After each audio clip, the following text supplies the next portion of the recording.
ব্যবসা বাণিজ্য ও বিনিয়োগের সকল ধরনের আলোচনা ও তথ্য নিয়ে আমাদের প্রতি শুক্রবারের বিশেষ আয়োজন SSBCL এশিয়ান বিজনেস অনুষ্ঠানে স্বাগত। সাথে আছি আমি হাবিবুর রহমান পলাশ। আমাদের আজকের আলোচনার বিষয় বাজেটের প্রত্যাশা। আর এই বিষয় নিয়ে আলোচনার জন্য আমাদের সাথে স্টুডিওতে উপস্থিত রয়েছেন বাংলাদেশ ব্যাংকের পরিচালক ও বাংলাদেশ অর্থনীতি সমিতির সম্মানিত সাধারণ সম্পাদক ডক্টর জামাল উদ্দিন আহমেদ FC। আপনাকে স্বাগত জানাচ্ছি আমাদের এই আজকের আলোচনায়। আপনি জানেন যে গতকালকে মহান জাতীয় সংসদে 2017-18 অর্থ বছরের জন্য প্রস্তাবিত বাজেট উপস্থাপন করেছেন এবং আমরা অবশ্যই জানি সেই বাজেটের আকার হচ্ছে 4,266 কোটি টাকা। যদি আমরা একটু তুলনামূলক চিত্র দেই তাহলে সেটা দেখতে পাই যে গত বাজেটের চেয়ে তার আকার হচ্ছে 17.1% বেশি। সব মিলিয়ে যে বাজেটটি এবার অর্থমন্ত্রী দিলেন, এবারও আমরা ঘাটতি 1 লক্ষ কোটি টাকার উপরে আছে এবং শতকরা হিসেবে যদি বলি যে 5% ঘাটতি বাজেট এবার তিনি দিয়েছেন।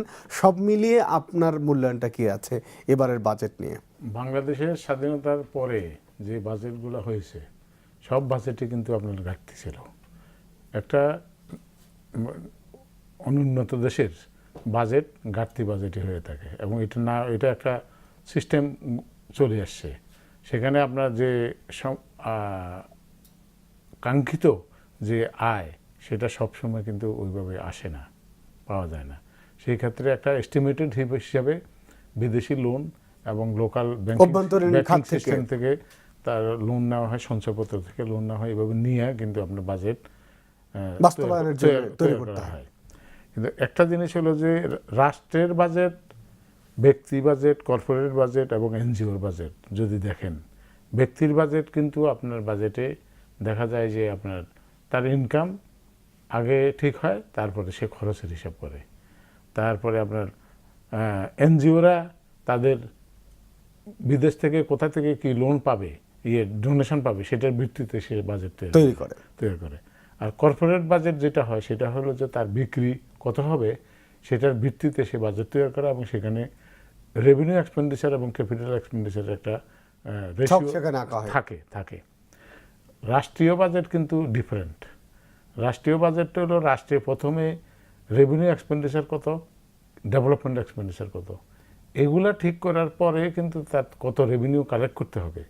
একটা সার্টেন এক্সপেক্টেড GDP গ্রোথকে টার্গেট করে একটা সার্টেন পিরিয়ড, 1 বছরের ভিতরে আমি এই কাজগুলো করে এবং আমার GDP গ্রোথ এত হবে, এই হিসাব করেই কিন্তু ব্যয়টা ধরা হয়। প্রথমে ব্যয় ধরার পরে ব্যয় এইটা ফাইন্যান্স হবে কীভাবে, সেই ফাইন্যান্সিংটা হওয়া উচিত যে ডাইরেক্ট ট্যাক্স, ইনডাইরেক্ট ট্যাক্স, অন্যান্য কর ব্যতীত আয় এবং এগুলো মিলাইয়া এরপরে যেটা ব্যালেন্স শর্ট পড়ে সেই শর্টটাই কিন্তু ওই ঘাটতি বাজেট বলা হয়। সেই বাজেটকে মিলানো হয় বিদেশি লোন এবং লোকাল অভ্যন্তরীণ উৎস থেকে। এখানে আপনার যদি বাংলাদেশের বাংলাদেশ একটা কিন্তু গণপ্রজাতন্ত্রী বাংলাদেশ, এখানে কিন্তু জনগণের প্রতি পিপলস রিপাবলিক এবং সেই ক্ষেত্রে এটার কিন্তু সাংবিধানিক যে রিকোয়ারমেন্ট এবং দার্শনিক ভিত্তি, রাজনৈতিক দর্শন এবং অর্থনৈতিক দর্শন, উন্নয়নের দর্শন, সেই দর্শন হিসাবে, উন্নয়নের দর্শন হিসাবে কিন্তু আপনার এখানে এবং রাজনৈতিক দর্শন, এটা পুরাটাকে আপনাকে ফলো করে আপনার এমনভাবে করা হয় যে প্রায়োরিটিটা ফিক্স করা হয়। সেই ক্ষেত্রে আমাদের দেশে যেটা দরকার, মানে নীতিগতভাবে কনস্টিটিউশনাল রিকোয়ারমেন্ট ছিল, সেটা হলো দারিদ্র্য বৈষম্য, অসমতা দূরীকরণ, প্রত্যক্ষ ভূমিকা প্রদানকারী এই সমস্ত খাতকে প্রায়োরিটি দেওয়া হয় বাংলাদেশের বাজেট তৈরির ক্ষেত্রে। এবং আয় ব্যয়ের কাঠামো একটা থাকে, সেখানে প্রত্যক্ষ করের রেশিওটা বেশি থাকে, পরোক্ষ করের রেশিওটা কম থাকবে, এটাই এক্সপেকটেশন। রাজস্ব আয়ের ক্ষেত্রে বিদ্যমান ধনী উপর অপেক্ষাকৃত বেশি মানে করের ব্যবস্থাটাকে এটা প্রগ্রেসিভ বলা হয়, আর ইনডাইরেক্ট ট্যাক্সটা হলো রিগ্রেসিভ। এই জন্য গরিব শ্রেণী এবং ধনী শ্রেণী দুইজনেই কিন্তু একই রেট। যেমন এখনকার ভ্যাট যদি 15% চার্জ করে, যেটা একটা জিনিস কিনলে ধনীও যেই পরিমাণে দিবে, গরিবও সেটা দিবে। এটা বাংলাদেশের সংবিধান সম্মত নয়, যে কারণে ভ্যাটের মানে ইনডাইরেক্ট ট্যাক্সের রেশিওটা কম থাকে এবং ডাইরেক্ট ট্যাক্সের রেশিওটা বেশি থাকে। ওটা প্রগ্রেসিভ আর এটা হলো রিগ্রেসিভ। কিন্তু সরকার আপনি এটা কালেকশন করে কিন্তু টোটাল যে ডেভেলপমেন্ট ফাইন্যান্সিং এবং রেভিনিউ এক্সপেন্ডিচার এটা পুরা মানে আপনার ব্যবহার করে। সেই ক্ষেত্রে দেখা গেছে যে আমাদের আমাদের দেশে যে বাজেটগুলো এইগুলো তৈরির ক্ষেত্রে ব্যক্তির সাথে এক্সপার্টদের সাথে আলোচনা করেছে মাননীয় অর্থমন্ত্রী, বিভিন্ন সমিতির স্টেকহোল্ডার সাথে প্রত্যেকের সাথে আলাপ করেছে। National board of revenue excellent একটা জব করেছে, যে বিভিন্ন সময়ে বিভিন্ন জায়গায় এইবারই মানে গত 2-3 বছরেই দেখা গেছে যে এইটা নিয়ে অনেক বিরাট একটা মানে অ্যাওয়ারনেস প্রোগ্রাম বলতে পারেন। সেই ক্ষেত্রে বাজেট সম্বন্ধে মানুষের যে ধারণা, এটা কিন্তু আগে এক সময় জেলা শহরগুলোতে গিয়ে আমরা দেখেছি যে তারা প্রাক বাজেট আলোচনা করেছেন সব মিলাই। এবং এখানে একটা জিনিস, যে বাজেট তৈরির ক্ষেত্রে যেটা দরকার সেটা হলো যে কোনো আয় আসে না, অথচ সম্ভাবনা অনেক। আমাদের দেশে আমরা ইস্ট ইন্ডিয়া কোম্পানি থেকে বাজেটের যে ফরম্যাট, আমাদের এখনকার যে ফরম্যাট, সেটা এখন পর্যন্ত ইস্ট ইন্ডিয়া কোম্পানির থেকে পাওয়ার পরে পাকিস্তান থেকে বাংলাদেশ, এখানে কিন্তু কাঠামোগত কোনো পরিবর্তন হয় নাই এখনো। তারপরেও বলছেন যে সংবিধান সম্মত না, সেখানে আপনার এটাকে সংবিধানের সাথে সামঞ্জস্য রেখে এগুলোকে অর্ডারে আনা দরকার। এবং উন্নয়ন দর্শনের যে ভিত্তি, এবং সেই উন্নয়ন দর্শনের ভিত্তিতে বাজেট কিন্তু বরাদ্দ হওয়া উচিত। সেই ক্ষেত্রে আমরা বাংলাদেশ অর্থনীতি সমিতি থেকেও একটা বাজেট দিয়েছি, আপনারা দেখেছেন। সেই ক্ষেত্রে আমরা একটা তুলনামূলক গ্যাপটা, আপনাদের যে বাজেট আর সরকারের যে বাজেট, তার মধ্যে আমরা একটা বিস্তর গ্যাপ দেখতে পাচ্ছেন। কারণ আমরা বাংলাদেশ যদি উন্নত দেশ হইতে চায়, বাংলাদেশকে এখন যে 4,00,000 কোটি টাকা দিছে, এটা কিন্তু মধ্য আয়ের দেশের জন্য সাফিসিয়েন্ট না। আমরা সেটা বিশ্বাস করি এবং দাবি করি। মধ্য আয়ের দেশ তৈরি করার জন্য এই বাজেট 4,00,000 কোটি টাকার বাজেট ইজ নট এনাফ আমাদের মতে। এবং আমরা ক্যালকুলেশন করে দেখেছি, আমরা 21টা খাত অতিরিক্ত শো করেছি যে এখান থেকে আপনার এই যে রেভিনিউ আসতে পারে। সেই 21টা খাত সরকারের প্রচলিত নিয়মের বাইরে, এখনকার যে মানে যেখান থেকে সরকার আয় করছে, সেই খাতগুলো হলো, যেমন আপনার 21টি নতুন খাতের মধ্যে অতিরিক্ত রাজস্ব আয় হবে 1,03,500 কোটি টাকা। এবং এটা উল্লেখযোগ্য 3টি হলো, একটা হলো সম্পদ কর, তারপর একটা হলো অর্থ পাচার রোধ, এখান থেকে টাকা উদ্ধার করা। এখানে হলো সম্পদ করের থেকে আমরা 25,000 কোটি টাকা এস্টিমেট করছি, এটা সরকারি বাজেটে নাই। তারপর অর্থ পাচারের থেকে টাকা উদ্ধার করা, সেখান থেকে আপনারা দেখেছেন যে পত্রপত্রিকা, টেলিভিশনে, মিডিয়াতে সবগুলোতে দেখে যে বিদেশে পাচার হয়েছে 75,000 কোটি টাকা। সেখান থেকে আমরা উদ্ধার করা টাকা, এই টাকা যদি আরও 25,000 কোটি টাকা ওইখান থেকে আমরা উদ্ধার করতে পারি, এবং কালো টাকা থেকে 20,000 কোটি টাকা আমরা যদি উদ্ধার করতে পারি, তাহলে সেই ক্ষেত্রে আপনার এই সোর্সটা এখানে দাঁড়ায় 1,03,500 কোটি টাকা। এটা কিন্তু এটা নতুন খাত। এছাড়াও আমরা অন্যান্য কতগুলো আরও অনেকগুলো নতুন খাত বাইর করেছি। 21টার মধ্যে এই 3টে খাতের কথা বললো, 3-4টে খাত, এখানে আপনার 1,03,500 কোটি টাকা আসতেছে। তারপরে মুনাফার উপরে যে বর্তমান কর, সেটা আপনার সরকারের এইবার যে ফিগারটা তারা দিয়েছেন, তার থেকে আমরা দেখাইছি যে 2,40,000 কোটি টাকা, এটা অলমোস্ট আপনার 3.3 গুণের মতো, সেখান থেকে আসে 3 গুণ সরকারের থেকে বেশি। যে এবং ভ্যাট বর্তমানে সরকার যে টাকা কালেক্ট করে, আমরা এটাকে আরো বৃহত্তর দেবে। এটা আমাদের, আপনারা যে প্রস্তাবটা করছেন এবং সরকার যেভাবে বাজেটটা উপস্থাপন করছে, আমরা দেখছি বাস্তবায়ন সক্ষমতায় তো সবসময় গিয়ে কিছুটা কাটছাট করতে হয়। বাস্তবায়ন সক্ষমতা আছে, সরকারের এটা ব্যর্থতা হলো এটা কাজে লাগাইতে পারতেছে না। এখানে যে ম্যান পাওয়ার আছে, আপনি ধরেন এই প্রশ্ন যদি আসেন, আমাদের এখানেও সলিউশন আছে। সেই সলিউশন আমরা একটা বিরতিতে যাব, তারপরে আসবো আবার আলোচনা আপনার সঙ্গে।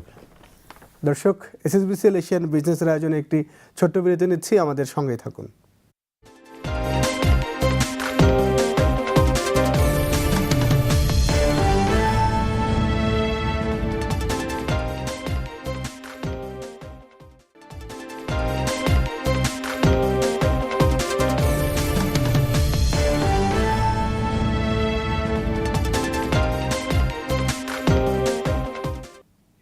বিরতির পর আবারও স্বাগত এসএসবিসিএল এশিয়ান বিজনেস অনুষ্ঠানে।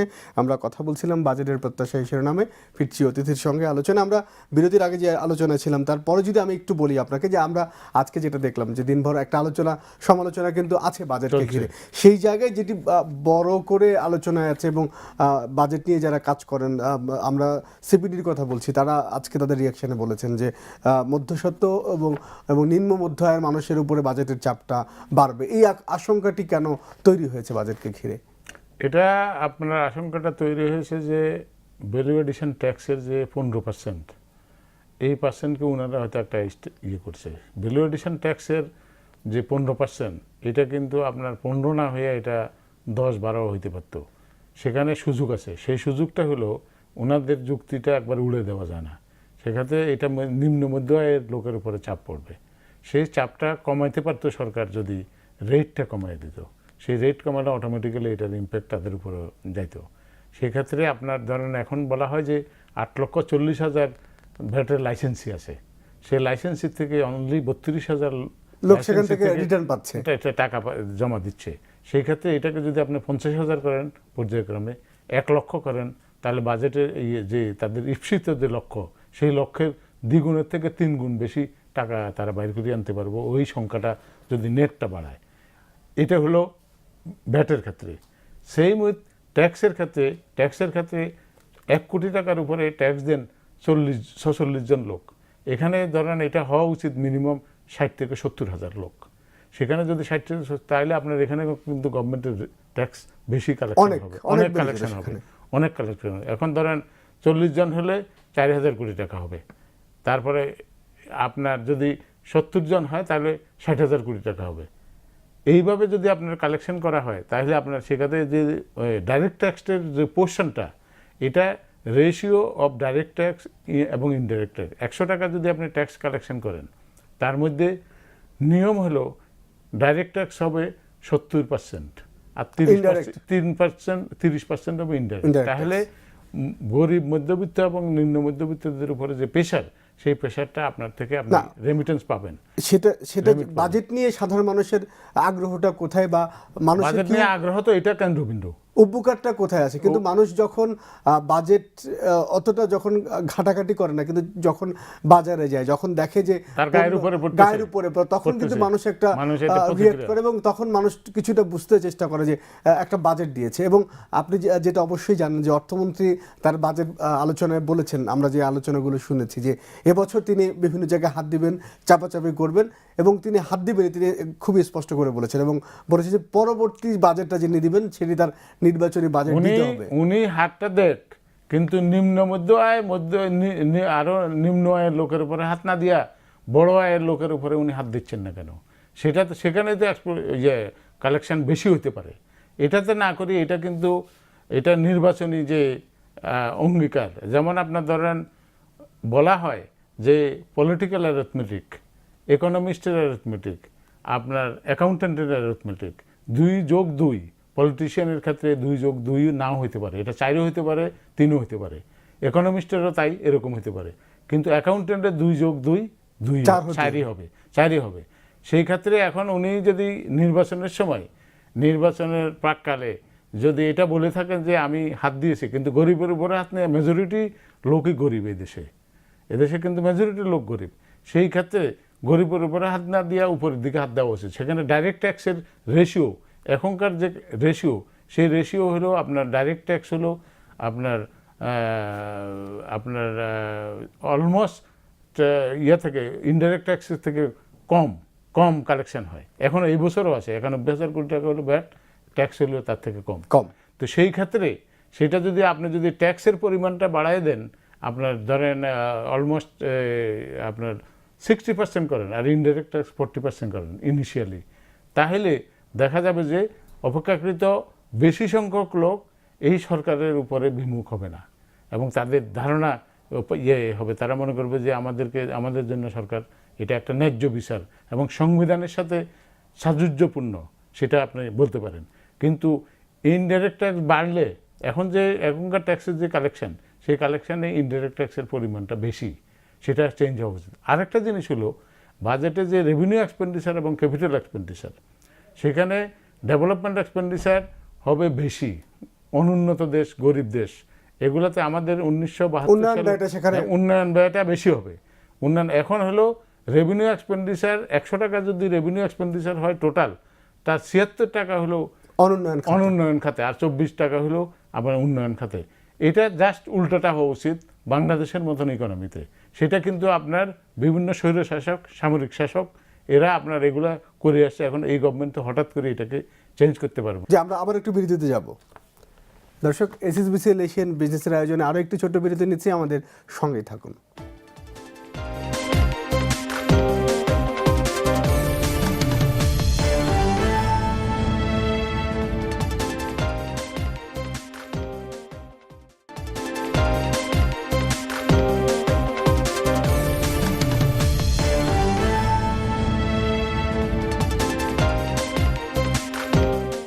বিরতির পর আবারও স্বাগত এসএসবিসিএল এশিয়ান বিজনেস অনুষ্ঠানে। আমরা কথা বলছিলাম বাজেটের প্রত্যাশা এই শিরোনামে। আবারও ফিরছি অতিথিদের সঙ্গে আলোচনায়। আমরা একটু যে জায়গায় এবার নতুন করে একটি বিষয় আরোপ করেছেন অর্থমন্ত্রী, যদিও আজকে তিনি তার বাজেট পরবর্তী সংবাদ সম্মেলনে জানিয়েছেন যে আবগারি শুল্ক, যেটা ব্যাংকে টাকা রাখলে সেখান থেকে টাকা কেটে নেওয়া হবে।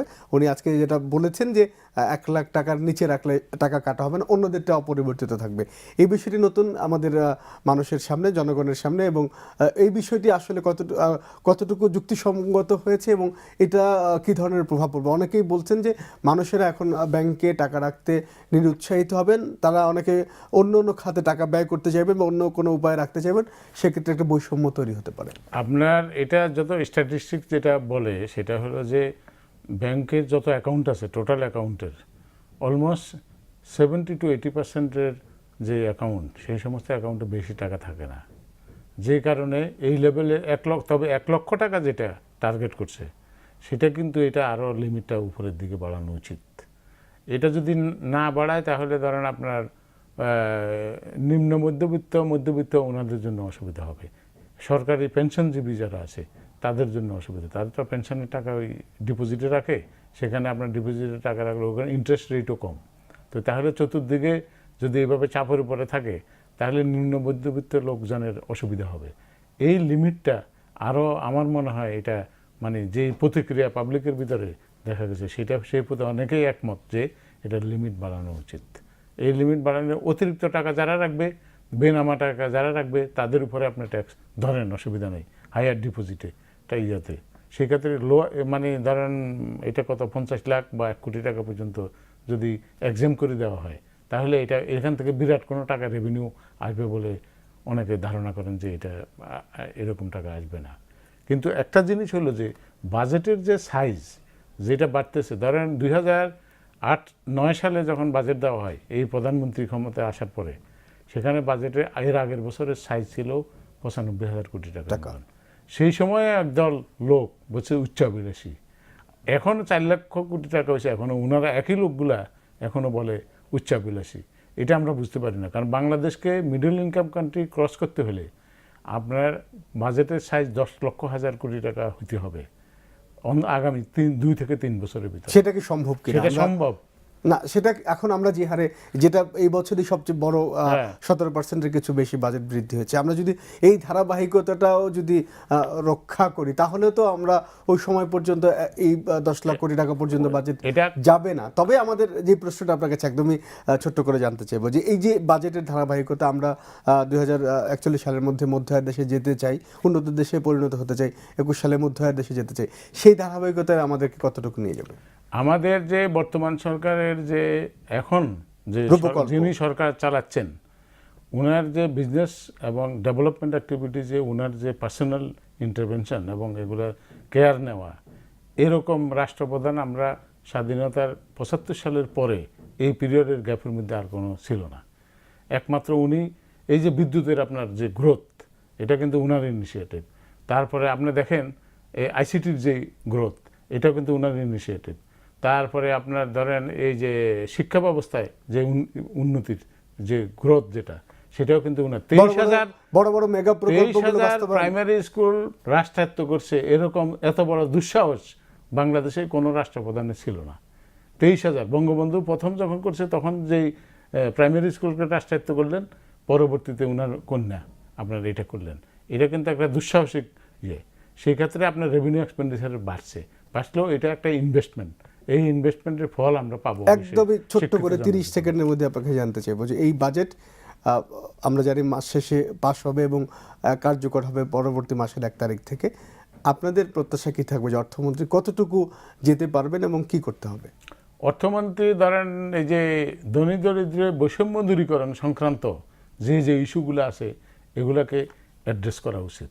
আর মেগা প্রকল্পগুলোকে যদি কমপ্লিট করতে চান তাহলে যে সমস্ত প্রজেক্ট ডিরেক্টর আছে তাদেরকে যে রেসপন্সিবিলিটি দেওয়া হয়েছে তাদেরকে যে কড়ায় ঘন্টায় হিসাব নিতে হবে।